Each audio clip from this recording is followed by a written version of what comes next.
Okay, and welcome to the first of hopefully many videos, which is going to be a playthrough of the game Final Fantasy VII on PC. The client I'm playing is one of many PC versions that are available out there. They're all basically the same thing.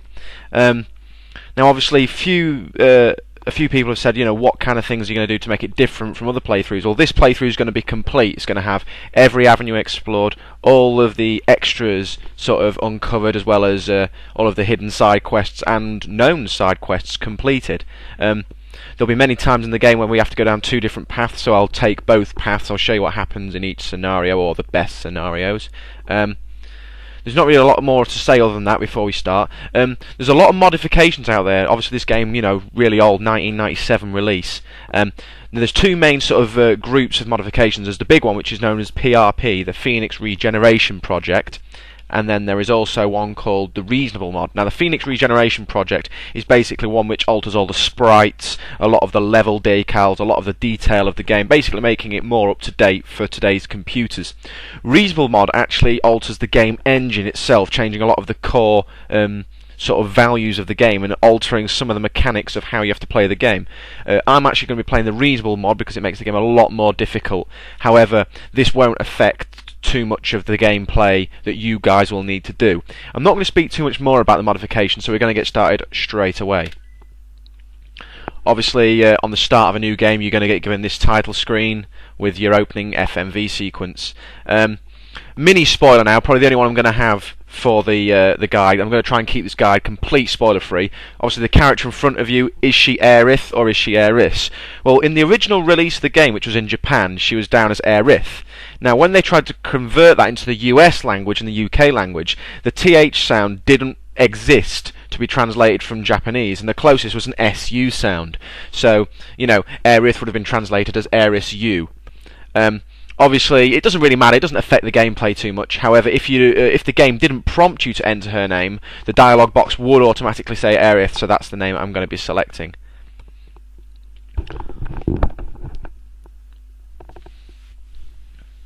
Just a few more moments left of this FMV before we start.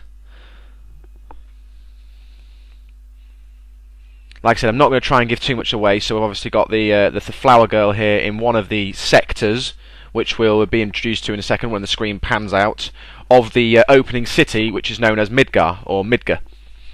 You know, pronunciations sometimes vary, but the official pronunciation is Midgar. The R is silent. Now, when we zoom out here, you'll be able to see that the city's divided into sort of 8 sectors, but as you'll see, some are a lot bigger than the others. It looks like there's more than 8 portions. That's because some of them aren't actual habitable sectors. Now, all of these sectors are different in size, shape, and sort of value. You know, the rich and affluent people don't live in the same sector as some of the other people. One interesting point which we'll come on to much later on in the guide is where we revisit some of the sectors, and you'll find out that some are very similar and some are worlds apart. And without further ado, here we will begin.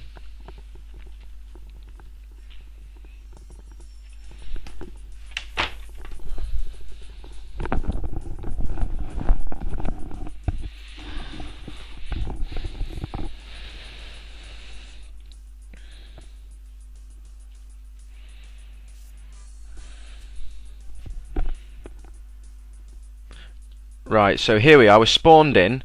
So obviously everyone knows the pretty much basic command lines. First little mini secret there with 2 potions just off that nearby guard, and here is your first enforced battle versus 2 soldiers. I'm not going to go through too much of the basics here because a lot of it is self-explanatory to start with. It's almost impossible to lose to start with. The best strategy here, you can either use your bolt spells or your ice spells, as well as using you know, physical attacks. You'll notice as well that my magic points and my HP were slightly different. There's actually a slight bit missing off them.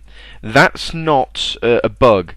That's because the modification I'm using actually gives you slightly more experience and ability points. You'll notice there that the ability points and experience are slightly different to what you probably would expect.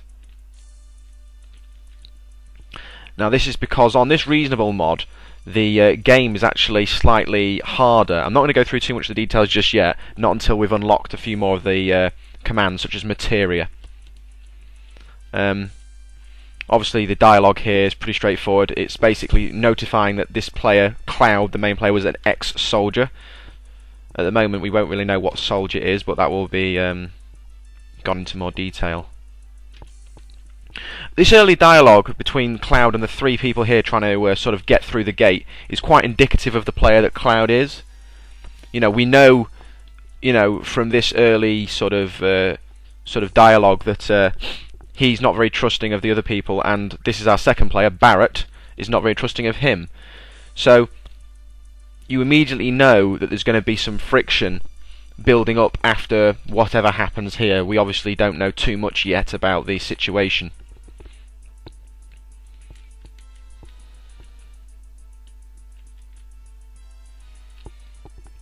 Now when we get into the next screen, I'll just tell you about a little hint that you can sometimes do. A lot of people already know this, but if you press the select button, I've just altered it there, and we're into our first non-force battle. I'll keep a few of these battles on just so people know what's going to happen. Obviously against two soldiers that are very similar. Basic attacks here are more than enough to take out the soldiers, who have approximately 20 to 30 hit points. Depends on sort of the modifications you're using.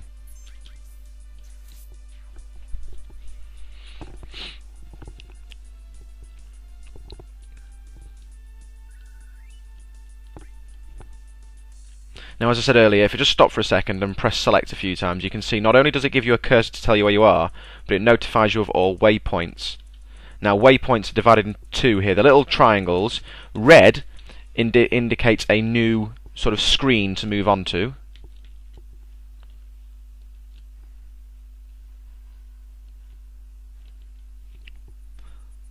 So we know that the Cloud now used to work for Shinra. Now obviously, I'm not going to give too much away here, but essentially Shinra is the corporation which operates and runs the sectors in Midgar, ran by the President, which we will be introduced to very soon. Probably at the end of this video, and maybe the next video. Just going to go through these doors here. Speaking to Jesse, who's one of the team helping Barrett. Just before we go through here, if we just nip down here, we'll see there's another hidden item in the bottom here, which is a chest here, which has a phoenix down in it. Phoenix down's obviously quite useful early on in case you're going to get hit and killed. There will be a boss soon in which you might need to use one. However, there's a couple of little tips, pretty obvious tips that most players will know, but I'll go through them anyway, which means that you won't need to use them. In fact, all you'll need is 1 or 2 potions. So, we've gone into the reactor. Barrett's obviously not very happy about being here, but he seems to be bossing us around, so obviously, hopefully a picture's being built up of the group that you're involved with, that you're sort of obviously the hired help.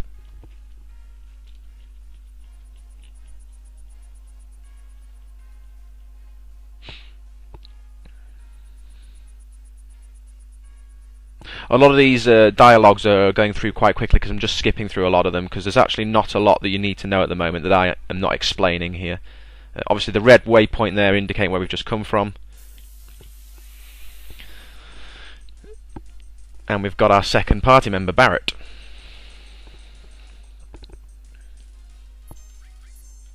Barrett doesn't have the magic option because he doesn't have anything equipped in the magic slots yet. I'll go into that in a bit more detail soon.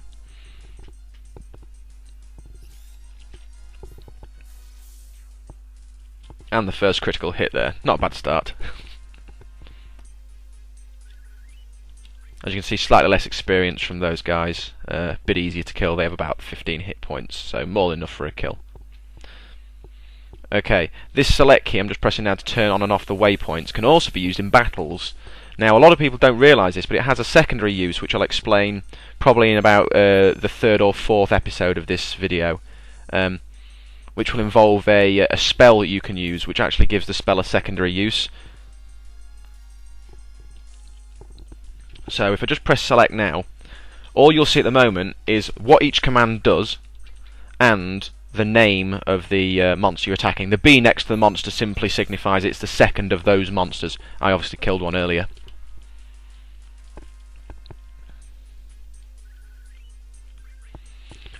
Right. Now once we've entered this bit of the dungeon, Jesse will give us a little tutorial on how to use ladders. The green triangle obviously indicates you can go up or down. Now I'm just going to quickly fade out the video now, and we'll appear in about 3 screens time. Okay, and this is the penultimate screen just before we find the boss. Here we go. Now this orb in front of us is known as materia. We will obviously find out what that does soon on, and we're about to plant the bomb to fight our first boss. So obviously we know now that we're obviously some sort of terrorist type group, although it later will become clear what the reason behind what we're doing. That red light there, I wouldn't worry too much about that at the moment, but that actually does have an important plot point which we won't actually realise until probably about the 9th or 10th video after we've finished sort of the first non-linear part of the game in Midgar. So the bomb's set, and there's an alarm that's been set off. Obviously they know that we shouldn't be in here, and here it comes. So this is our first boss battle, and it's against a boss known as the Guard Scorpion. On the standard playthroughs it has just over 1,000 hit points. Now you'll notice that the limit gauges are a lot higher after we've been attacked more. I've essentially done a tactic known as limit building, which involves you attacking monsters that you know you can beat and letting them hit you, building your limit gauge up, allowing you to have quick limit breaks against the bosses. Obviously limit breaks are a much more powerful attack. We just saw Big Shot there doing over 100 damage, and Bolt doing nearly 100 as well. I mean, Barrett's regular attack does approximately half of that, or maybe even less sometimes because it's a boss. Yeah, 35 there, and we've got a second limit. Now, don't get too alarmed at the moment by Cloud being on such weak hit points at the moment, because we're actually going to remedy that soon. Just showing here that Ice obviously is not as strong, it's only a little bit stronger than his that. Right, now just before I do my next strategy here, which is healing Cloud, you'll see that there is a little note that it's going to counter-attack with a laser.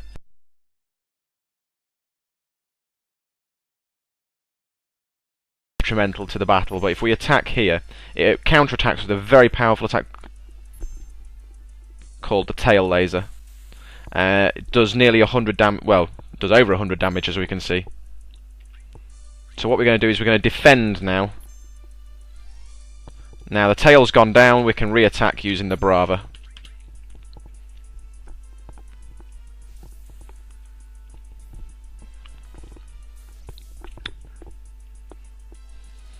And then we're going to go back to the usual strategy, which is firing a bolt with Cloud and just a standard attack. When the enemy does the search scope attack, what it's saying is who it's next going to attack, so the next attack will be against Cloud. I wouldn't worry too much though, because they're pretty weak attacks. The only attack you need to watch out for is the Scorpion Tail attack, which does about 80 damage. Oh, here we are, Speak of the Devil. So now Cloud's obviously on just over 100 life, but we don't need to worry because he won't be countering attacking again because he'll be dying soon.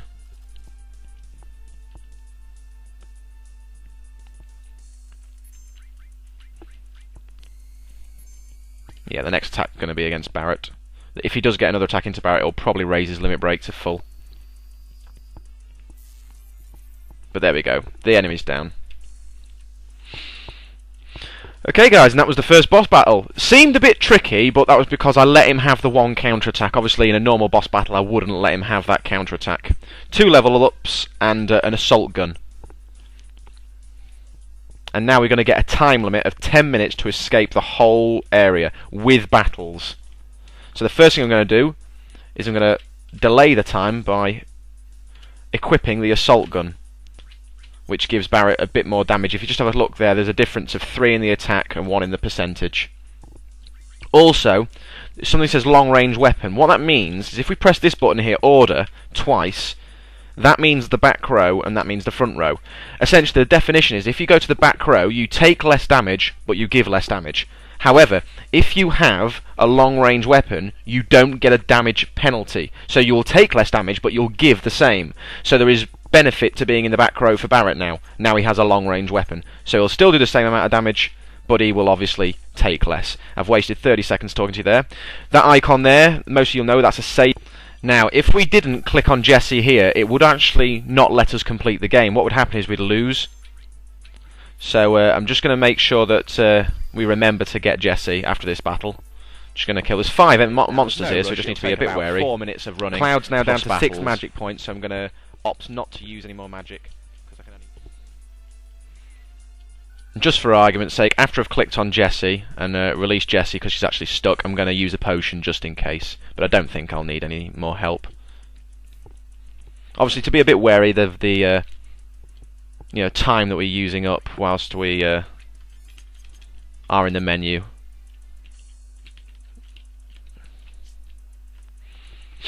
But really, there doesn't need to be much concern from you guys. We're going to get out with plenty of time to go. About 2.5 minutes, and we'll be there. Plus, maybe a minute or 2 for battles.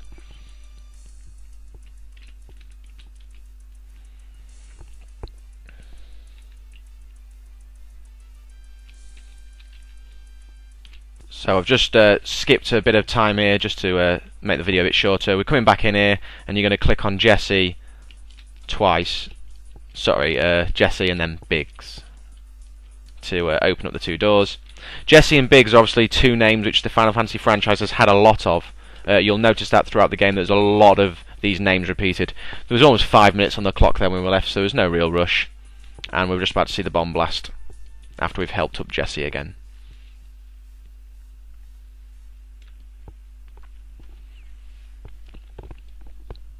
And this is one of the few FMVs you'll see actually have a sky view of the Shinra building.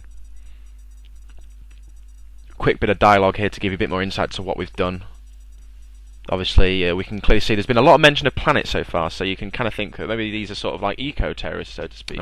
This scene should be a knowledgeable one because it's similar to the one we saw at the start with the FMV. One of the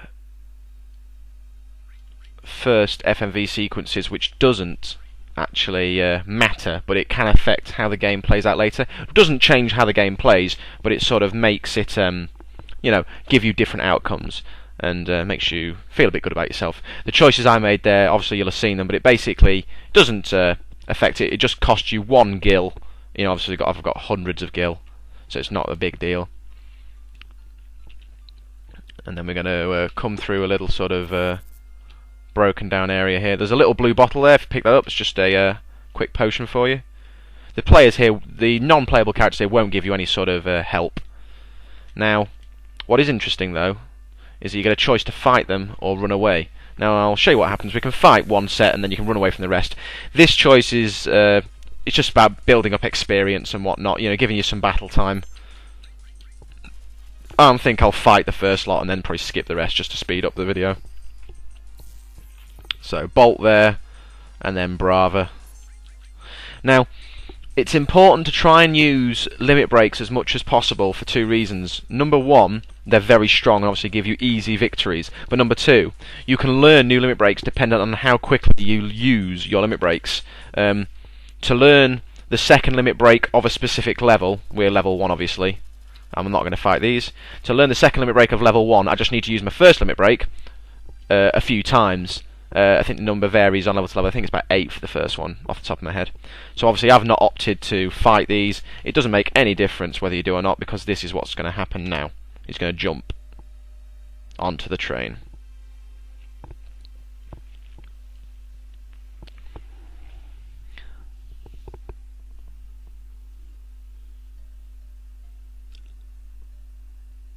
Okay. So, this is nearing the end of the first video that I want you to watch now, guys. Basically, what's going to happen over the next minute or so is we're just going to be going on the train. There's going to be a few sort of dialogue sequences, nothing really that important, and we're going to land at the Sector 7 train yard. So is Cloud going to fight for Avalanche? Barrett here, obviously a bit angry with people.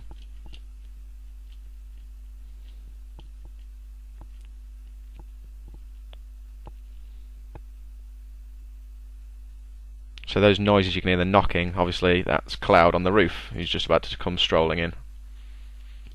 Everyone's happy to see him apart from the inevitable leader, Barrett. Now the graphics obviously won't be able to show you this because the game's quite obviously outdated, but when you're in the battle you can see that Barrett obviously has a gun on one of his arms, so the stance that he's holding there is obviously pointing the gun at Cloud, sort of trying to say, you know, what the hell do you think you're doing?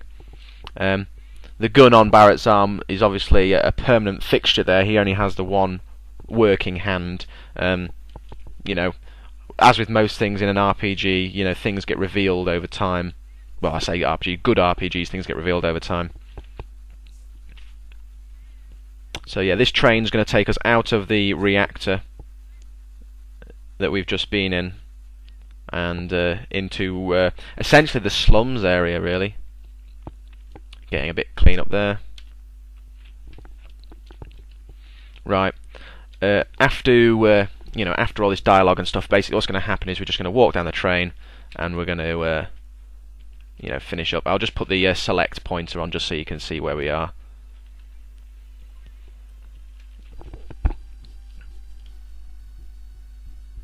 So the last bit of sort of dialogue and sort of, you know, this is sort of the bread and butter of the RPG, if you like, just waltzing around, talking to people, learning information, if you like.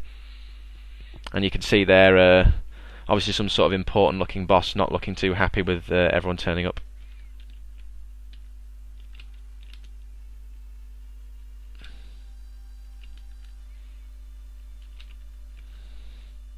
If you speak to Jesse, it lets you have a look at the rail system. This is obviously the next thing that you have to do, but you could have spoken to a few of the players before. This is just to speed things up.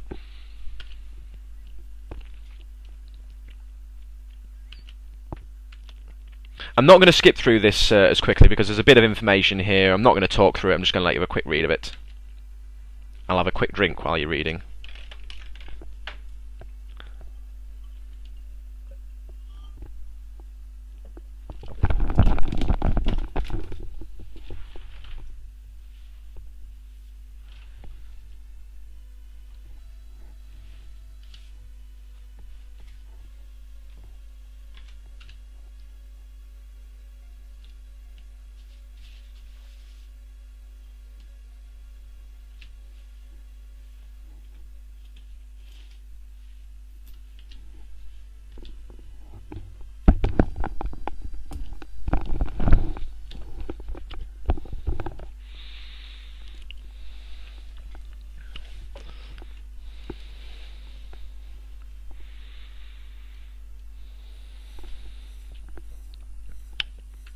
So that red checkpoint obviously inferring that we're in the little ID checkpoint, where they're electronically scanning all the names and checking them against the Shinra database.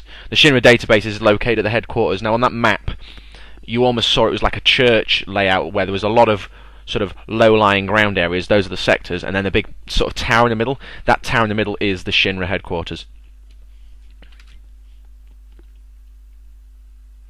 Now we can have a chance to have a chat with a few people, but if we just walk down here, Barrett gives us the next sort of cutscene that we have to go through, where we basically get to have a quick look at the plate.